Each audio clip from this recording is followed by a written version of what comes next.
Hello दोस्तों, पिछले video में हम लोगों ने दिखाया था सोलर BLDC DC फ़ैन जो सोलर से चलने वाला है और बैटरी से चलता है। आज दोस्तों इस वीडियो में हम लोग बैटरी के साथ कनेक्शन करके देखेंगे। मेड इन इंडिया का प्रोडक्ट है, काफ़ी अच्छा है।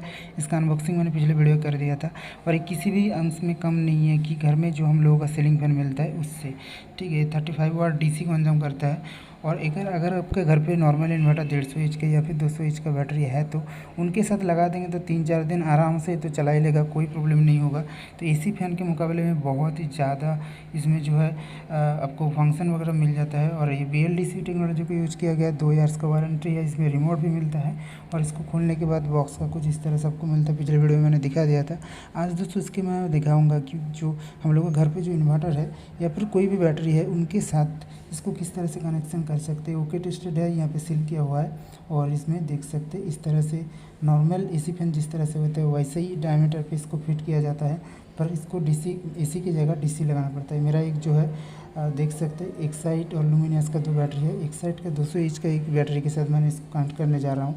तो ये देख सकते हैं 16 ट्यूबुलर बैटरी है। इसको भी डिस्क्रिप्शन लिंक में लिंक दे दूँगा, अगर आप चाहें तो परचेस कर सकते हैं। इसके लिए बहुत सारा वीडियो बना था। 2 मेरा ब्लैक वायर लिया था, तो इसको समझने के लिए मैंने कुछ मार्किंग कर दिया हूँ और रेड को रेड की जगह, ब्लैक को ब्लैक की जगह इस तरह से सिर्फ बैटरी के साथ कनेक्ट कर दिया हूँ। और उसके बाद इसको मैंने लेके चला जा रहा हूँ सीधा फैन तक। देख सकते हैं सीलिंग फैन के वायर की मतलब इस तरह से मैं खींच के लेके गया हूँ। देख सकते हैं घर के अंदर फिटिंग किया हूँ और इसको वायरिंग वगैरह मैं दिखा देता हूँ। सिंपल बैटरी का प्लस के प्लस, माइनस को माइनस के। यहाँ पे मैंने पहले एक AC फैन था इलेक्ट्रिक से चलने वाला, वो वायर है, उसको मैंने DC वायर से इसको लेके आया हूँ। और जो पुराना वाला एंगल है जो AC पे चलता है सेम एंगल पे इसमें फिटिंग होता है। फ़ैन का जो डायमेंशन है वो भी सेम है, तो इसलिए मैंने एक ही जगह पे इसको लगा दिया। तो सिर्फ फ़ैन का मोटर को मैंने यूज कर रहा हूँ यहाँ पे। तो और देख सकते हैं दोनों DC का प्लस माइनस का वायर जो है डायरेक्ट यहाँ पे आके लगा दिया हूँ। और ये काफ़ी अच्छा, मतलब इसको देख के मतलब जब चलता है लगता ही नहीं है कि मैं AC फैन में हवा चल रहा है या फिर DC का कोई फ़ैन है। और मैंने पिछले घर पे मेरे एक 2 फ़ैन ऑलरेडी था जो 2-3 साल से चल रहा है, कुछ भी प्रॉब्लम नहीं आया, सेम स्पीड। सबसे अच्छी बात है कि इसमें मोटर जो है ज़्यादा हीट नहीं होता, तो इसलिए क्या होता है कि यहाँ पे देख सकते हैं सेंसर दिया गया, तो ज़्यादा हीट नहीं होता, तो हवा बहुत ही ठंडी मिलता है। तो AC मोटर के जो फ़ैन होता है तो उसमें क्या होता है कि बहुत ज़्यादा हीट हो जाता है कुछ टाइम चलने के बाद। और ये AC मोटर की तरह स्टार्टिंग में झटका नहीं देता, ये सिंपल स्मूथ तरीके से ऑन होता है। और कम करने के टाइम पे जो झटका मिलता है इलेक्ट्रिक फ़ैन में, तो खटक करके जो वो इस तरह से यहाँ पे नहीं होता है, सिंपल स्मूथली रन हो रहा है, देख सकते हैं। और रिमोट का फंक्शन भी काफ़ी अच्छा है, तो इसको ले सकते हैं। डिस्क्रिप्शन लिंक में लिंक दे दूँगा।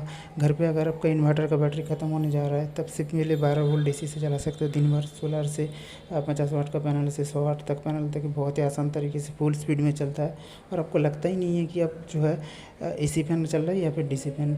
और अभी जो है ग्रीन एनर्जी को आप इस्तेमाल कर रहे हो घर पे, टोटल खुद ही के घर पे जो है आप जो इलेक्ट्रिसिटी है तैयार कर रहे हो सोलर के माध्यम से, तो इस तरह से इसको लगा सकते हैं। इलेक्ट्रिक का डे बाय डे जो यूनिट का कॉस्ट बढ़ रहा है, तो इसके लिए ये काफ़ी अच्छा है DC फैन।